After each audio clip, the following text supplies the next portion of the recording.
विश्व आदिवासी दिवस 9 अगस्त को पन्ना नगर के सहनाई गार्डन में जैस आदिवासी संगठन के तत्वाधान में एवं जिला अध्यक्ष मुकेश गौड़ के नेतृत्व में कार्यक्रम का आयोजन किया गया। कार्यक्रम में मुख्य अतिथि के रूप में भूपेंद्र सिंह खैरवार राजनगर, विशिष्ट अतिथि के रूप में मनोज केसरवानी, कृष्णपाल यादव, नथु सिंह यादव, महेश गौड़ शामिल हुए। इस अवसर पर आदिवासी नेत्री रेखा गौड़, जिला अध्यक्ष मुकेश गौड़, वक्ता देबू गौड़, नंदकिशोर अहरवार, मनोज केसरवानी, कृष्णपाल यादव, जयराम यादव आदि के द्वारा अपने उद्बोधन में आदिवासियों के इतिहास और उनके द्वारा किए गए राष्ट्रहित के कार्यों की विस्तृत जानकारी दी गई। कार्यक्रम में सैकड़ों की संख्या में आदिवासी समाज के लोग एवं अन्य संगठनों के प्रतिनिधि शामिल हुए। मंच का संचालन पूर्व जैस अध्यक्ष राम विशाल गौड़ के द्वारा किया गया एवं आभार प्रदर्शन देबू गौड़ के द्वारा किया गया। मंचीय कार्यक्रम उपरांत नगर में विशाल वाहन रैली निकाली गई, जो मुख्य मार्गों से होते हुए गांधी चौक पहुंची, जहां महात्मा गांधी की प्रतिमा पर पुष्पमाला अर्पित करने के बाद युवाओं ने जमकर नृत्य किया। नगर के मुख्य मार्गों से होते हुए विशाल वाहन रैली वापस सहनाई गार्डन पहुंची, जहां पर कार्यक्रम में शामिल होने वाले लोगों के लिए भोजन की व्यवस्था की गई। परिवर्तन हुआ, लेकिन सामाजिक क्रांति अभी बाकी है। समाज की आजादी अभी बाकी है। अभी हम अपने हक की लड़ाई लड़ रहे हैं, अभी स्वतंत्रता की लड़ाई लड़ रहे हैं, अभी हम समानता को पाने की लड़ाई लड़ रहे हैं। इसलिए आज हमारे आदिवासियों को संगठित होने की, जगने की जरूरत है। पूरी दुनिया में 8 से 10% आदिवासियों की आबादी है। आज आदिवासी पूरी दुनिया में है, और आदिवासी वो समाज है जो मूल निवासी होता है देश का। जल और जंगल जमीन पर आदिवासियों का अधिकार होता है। लेकिन आप ये सोचिए, यदि कोई राजा का राज छीन लिया जाए और वो भूल जाए कि मैं कभी राजा था, तो भटकता रहोगे।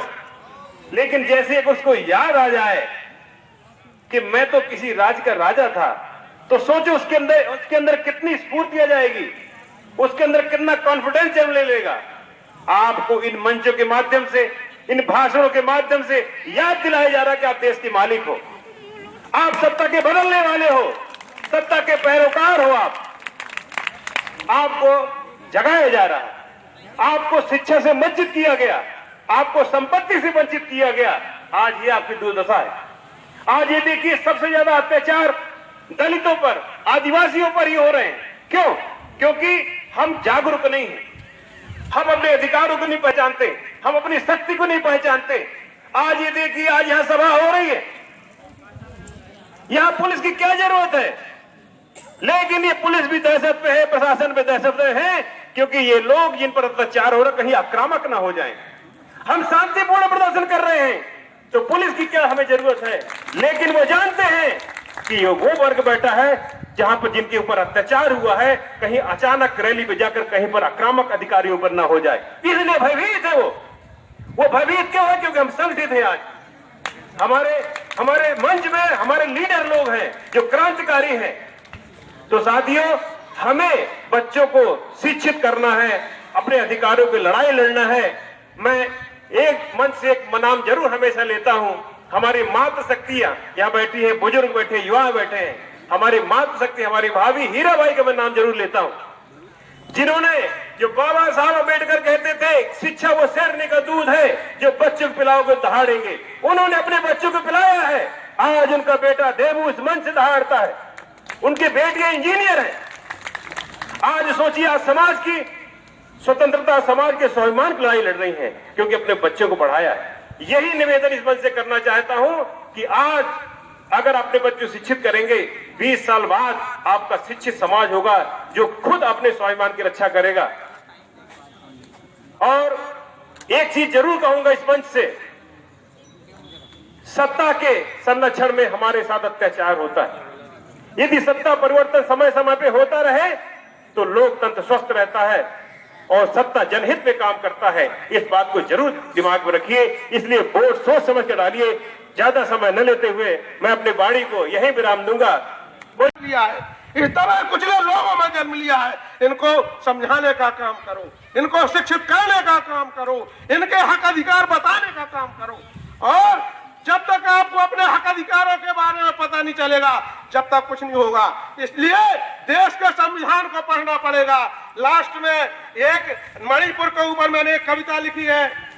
क्या लिखी है? सुनो द्रौपदी संविधान उठा लो, सुनो द्रौपदी संविधान उठा लो, अब गोविंदा ना आएंगे। सुनो द्रौपदी संविधान उठा लो, अब गोविंदा ना आएंगे। छोड़ो मेहंदी संविधान संभालो, खुद ही अपना चीर बचा लो। छोड़ो मेहंदी संविधान संभालो, खुद ही अपना चीर बचा लो। दूध बचाए बैठे सकनी, सकनी मामा पासे बिछाए बैठे, दूध बचाए बैठे सकनी, मस्तक सब बिक जाएंगे, मस्तक सब बिक जाएंगे। सुनो द्रौपदी संविधान उठा लो, अब गोविंदा ना आएंगे। कैसी रक्षा मांग रही है, कैसी रक्षा मांग रही हो दुशासन दरबारों से, कैसी रक्षा मांग रही हो दुशासन, मालूम है जिसने द्रौपदी का चीर हरा था महाभारत में, कैसे रक्षा मांग रही हो दुशासन दरबारों से। स्वयं जो लज्जाहीन पड़े हैं, स्वयं जो लज्जाहीन पड़े हैं, वो क्या लाज बचाएंगे, वो क्या लाज बचाएंगे। सुनो द्रौपदी, सुनो द्रौपदी संविधान उठा लो, अब गोविंदा ना आएंगे। कल तक केवल अंधा राजा, कल तक केवल अंधा राजा, अब गूंगा बहरा भी है। कल तक केवल अंधा राजा, अब गूंगा बहरा भी है। वोट से दिए जनता के कानों पर भी पहरा है। तुम ही कहो ये अश्रु तुम्हारे, तुम ही कहो ये अश्रु तुम्हारे, किसको क्या समझाएंगे। सुनो द्रौपदी संविधान उठा लो, अब गोविंदा ना आएंगे। इसलिए आपको अपने हकों के लिए, अपने उसके लिए लड़ाई लड़ना पड़ेगी। चूंकि रैली निकलना है, समय का अभाव है, इसलिए मैं अपनी वाणी को विराम देता हूँ। जय हिंद, जय संविधान का काम करता हूँ। जैसा कि हमारी लड़ाई जो जय संगठन के नेतृत्व में लड़ी जा रही है, उसका मुख्य उद्देश्य है हमारे जो गरीब दलित आदिवासी जल जंगल और जमीन में अधीन हैं, उनके ऊपर आज हमला होने का काम हो रहा है। अगर आप गांव-गांव जाएं, अगर किसी भी गांव में जाएं, षड्यंत्र के तहत हमारी जमीनों को छुड़ाया जा रहा है। और आजादी के पहले 67% जमीन आदिवासियों के हाथ में थी। आज मुश्किल से तो 3% आदिवासियों के हाथों में जमीनें हैं। तो ये बताइए, कोई सामान होता, उस सामान की चोरी हो जाती, मगर जमीन की चोरी कहां से कैसे हो गई। ये जमीन हमारी कुछ सामंतशाहियों ने चुरा ली और कुछ हम लोगों से सरकारों ने चुरा ली। और जो हमारे बुजुर्ग और हमारे पुरखों ने काबिज करके अपनी जमीनों को बनाया है, तो आज वन विभाग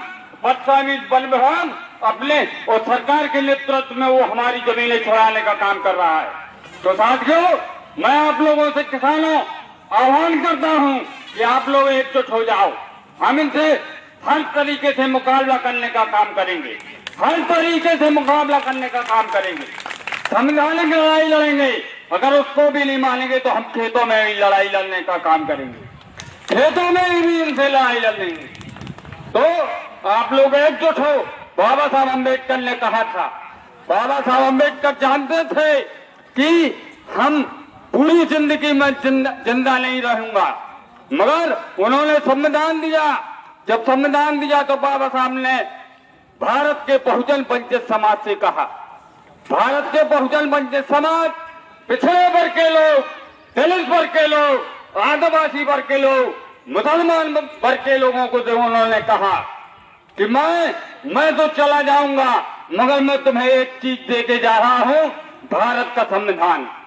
उसके लिए तुम्हें बहुत सी चीजें तुम्हें लड़कर हासिल करनी पड़ेंगी।